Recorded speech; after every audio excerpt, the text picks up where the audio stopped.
let's talk about The Last of Us Part 2.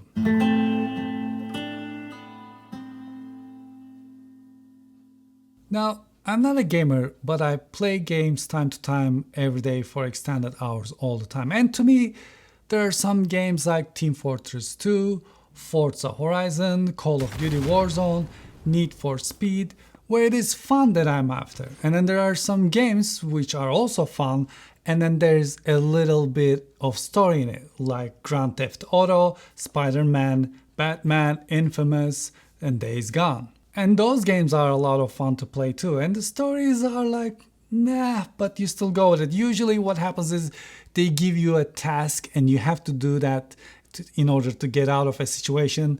But as far as the game goes, you're actually the strongest character in the game. You don't need to do anything. Something similar was in Batman vs. Superman, where Superman could have simply take care of Lex Luthor, go save Martha, and throw Batman into the space before anyone can blink their eyes. But it was the task, and that's how the game is played. Then there are games that have a great story and it stays with you even after you finish the game, like BioShock, Uncharted, and The Last of Us Part 1. But then there's The Last of Us Part 2. This game is so good, I actually don't know where to begin talking about this game. I played it for 80 hours. I played it in the normal moderate mode, and then I played it again in survival plus mode. To me, this is more than just a game. It is a journey, not just through the places the game takes you, but also through the places you go in yourself, which is what she said. But joking aside, this is not just a game you play. The game also plays with you, which is what she said as well. But I think that's what makes Last of Us 2 the best game I have ever played. I know there are some people out there who didn't like the story. It is totally fine. I get it. Not every game is for everyone. If you play this game with your face facing the TV, and if you didn't like the story, it is okay. We can be civil about it. I'm not here to change your mind, and I absolutely respect your thoughts. But if you're one of those who haven't played the game yet, and if you're wondering about it, I say you should try it. Because if you like it, this game is gonna suck you in and you're gonna have a great time. You're gonna get disconnected from this world and you're gonna live in that world for as long as you play the game. And even if you don't like the story, the game itself is amazing. The graphics, the sound effects, the music, the maps, the fact that every room in the game is almost 100% unique is absolutely mind-blowing. Sunrise, sunset, rain, snow, flood, burning sun, dark rooms, everything is just delicious. The attention to detail is crazy. Little Amber falling off the torches, the scar and the marks on the body that gets more and more as you keep on fighting people. It stays there on your character. In every stage of the game, you can spend a lot of time exploring and you probably cannot finish it. However, even though it is better than Last of Us 1, the in-game photography mode is still not good. It's not easy to control the camera, it's not easy to control the focus point, but it is somewhat better and it lets you take incredible photos, and once you start taking photos, you simply cannot stop. And the gameplay needs a little bit of fixes here and there. I came across a couple of bugs, especially while I was playing in Survival Plus mode, but it is nothing they cannot fix with a simple update. But until they do, it may make you mad. I love the fact that you can set your own strategy to defeat your enemy, may that be the infected or other things. You look at what you have, you look at the situation, and you make a plan and you attack accordingly. During the boss fights, especially in the Survival Plus mode, the game doesn't give you a single second to even breathe, and that is very challenging and a lot of fun. Remember when I did the unboxing of this game, there was a lithograph art print and a thank you letter that came out of the box that I barely looked and moved along because I didn't want to see what it says before I played the game. This is something I do for the movies I know I'm going to watch as well. I don't watch their trailers, I don't follow the news, so as soon as I watch it in the movie theater, I can have my own opinions and my own experience. And this is exactly what I did with Last of Us Part 2 as well. When I saw the first trailer in 2016, I watched it and I said, that's good. And then until I finished the game in June 27, 2020, I didn't look at anything about Last of Us Part 2. And boy, am I glad I avoided all of those things. Apparently the story got leaked. Apparently there is a trailer that kind of gives the hint that the game is gonna go one way.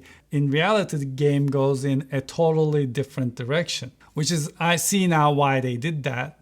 But I'm so glad I didn't see that. And after I finished the game, the first thing I did was to read this card. And it is obvious that Naughty Dog never intended for a simple game with similar stories with a bigger scale.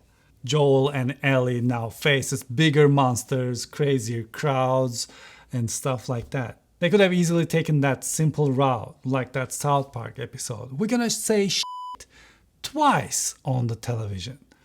No, they didn't approach this as a cash grab franchise. Final warning, from this point on, the spoilers are coming and then they're coming hard. I'm not gonna go into a lot of details, but we're gonna talk about some major points here. A friend of mine explained this game so good. He said, this is not your typical save the princess kind of a game that we played over and over again for years.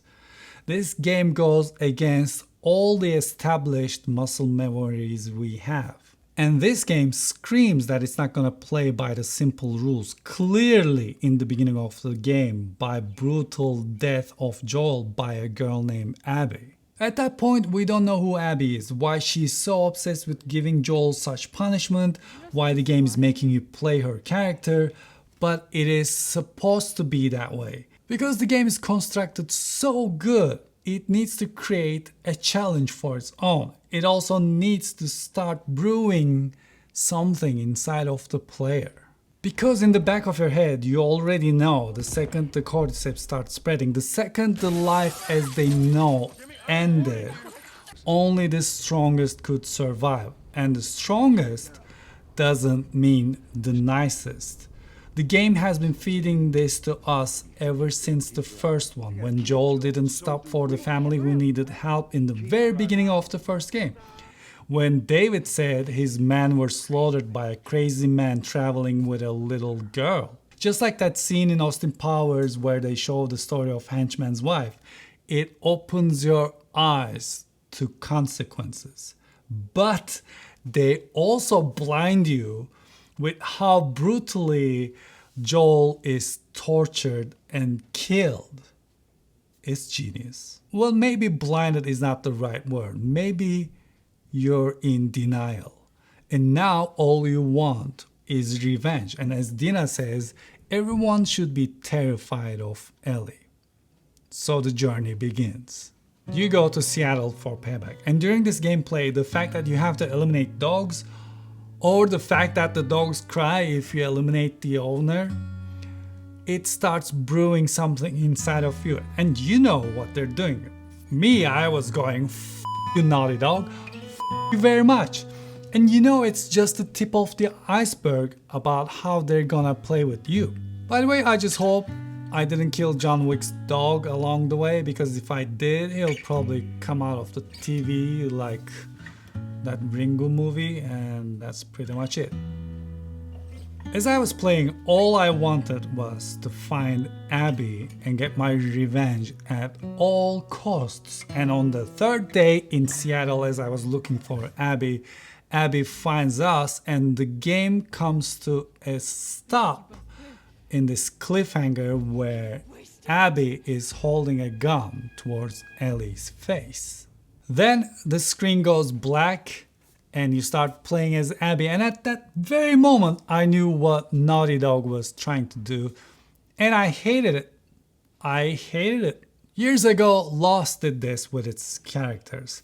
Remember Linus? You hated Linus, and then they showed Linus's human side, and then you loved Linus, and then you felt for Linus, and then you hated Linus again. I knew they were trying to do that on me, and I was ready to not fall for it. By the way, Lost also planned to kill Jack, I think in the second episode or something, after portraying him as if he was gonna be one of the main characters, but then they didn't find the courage to do that. Well, I'm so glad Naughty Dog found the courage to do what they did. However, when the game starts revealing more and more about the story, more and more about the missing pieces, Abby being the daughter of Jerry, who was the doctor that can create a cure for cordyceps infection, that was of course killed by Joel because the operation would cost Ellie her life. Like it or not, things begin to change. The game takes the first game and brings it back to your face and shows you how you choose to believe whatever you want to believe. And that's a really difficult territory to enter because everyone does that. Everyone believes whatever they want to believe. You're basically showing them how simple their operating system is. And at that point, it's very likely that their firewall called ego can come to their defense and blind them. Because how can they be wrong about the people they loved so much, even though the evidence has been there in front of their eyes all along? But that would mean they're wrong. They can't be wrong. You're wrong. These are simple facts of life, and it is such an eye or mind opener if you want to grow. And Naughty Dog does this so good. And it doesn't even stop there. Then you meet Seraphites and you think they're violent and crazy, but then you learn their side of the story and go, oh, if you paid attention, even with the Rattlers, there is a side to them where it makes you go, oh, no one is purely good or completely bad. It is just this world they're living in. The game throws infected monsters in your face, but in reality, it makes you face your inner infected monsters, which are the worst. You can see them clickers in denial in the comment section below. Also, their world is nothing like what we can simulate in our minds, and Ellie and Abby are born into that madness. So their actions cannot be calculated with the moral programming we have in our world. I love the fact that Ellie didn't believe Joel's Firefly story. Even though they found a happy life in Jackson County, Ellie still has serious issues with herself and Joel, and when the truth comes out about what happened, Ellie gets destroyed because no one asked her, not the doctor, not Joel, not anyone. And all that is now being taken away from her forever. She doesn't know why she's immune, and now she cannot be part of the solution. Plus, Joel killed the only living doctor that could have created a cure for the cordyceps infection. And on top of that, they're hiding that Ellie is immune. Interestingly, Ellie kills Mel, and Mel was Jerry's favorite student in the med school, which means that was probably the only person that had the potential to replace Jerry when it comes to perform such operation to create a cure for this disease. She's dead too. And guess what? Ellie killed her while she was pregnant. But you can see from their faces, it is not what they want to do, but it is what they do. It is like an animalistic instinct. That is why when Abby gets her revenge from Joel, she doesn't get the closure she wanted. She still wakes up from nightmares about that hospital. And what she did to Joel causes her friends never be the same towards her ever again. But that had to happen to Abby for her to grow. She starts to see the spots on the seal, if you will.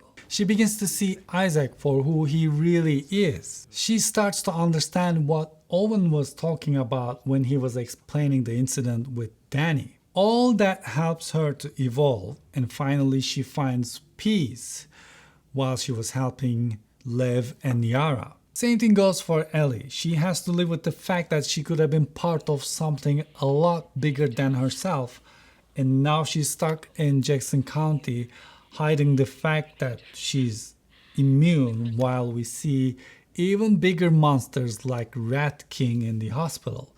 During one flashback, when they find that couple with Joel, I bet she feels like she could have ended everyone's suffering if she was given the chance. Plus, in every encounter with Abby, Abby spares Ellie's life. And even though it is super cruel what happened to Joel, I think Ellie knows it is the consequences of his actions.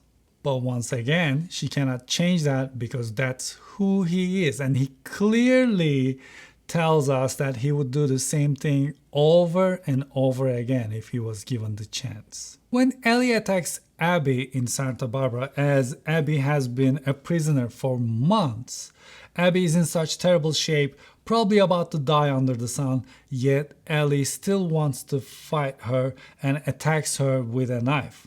And when she gets the chance to eliminate Abby, she sees Joel in her mind not covered in blood, but sitting at his porch and playing his guitar. Because the inner struggle Ellie was going through about Joel had nothing to do with eliminating Abby. The forgiveness she was searching for won't be gained by eliminating Abby. And luckily she realizes this right on time, because if she was to kill Abby, her nightmares probably would have never ended.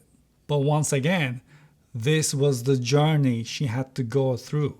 This was the journey she had to go through to evolve. In the quest for finding peace, Ellie loses Dina and JJ and 2 of her fingers. Well, that's what you get for leaving those guitars out of their case once you're done with it. Now she probably has to learn the right-hand guitar, or she needs to learn Gustavo Santaolala's song called Longing, which can be played with 2 fingers.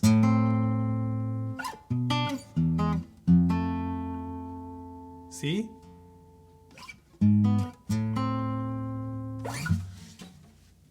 And then after the fight, we get to watch the final piece of the puzzle, a flashback that completes the picture.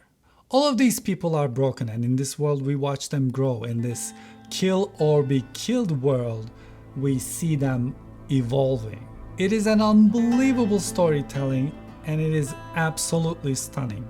The layers, the parallels, the messages in this game are amazing, and it opens so many doors if they ever wanna come up with Last of Us Part 3. So wow, yeah. This is a game that makes you sad, makes you angry, makes you scared, happy, relaxed, worried, makes you laugh, makes you cry. A game that sets your mind and then breaks it. Sets an expectation and then destroys it. A game that shows you how we are all flawed, and that's totally fine.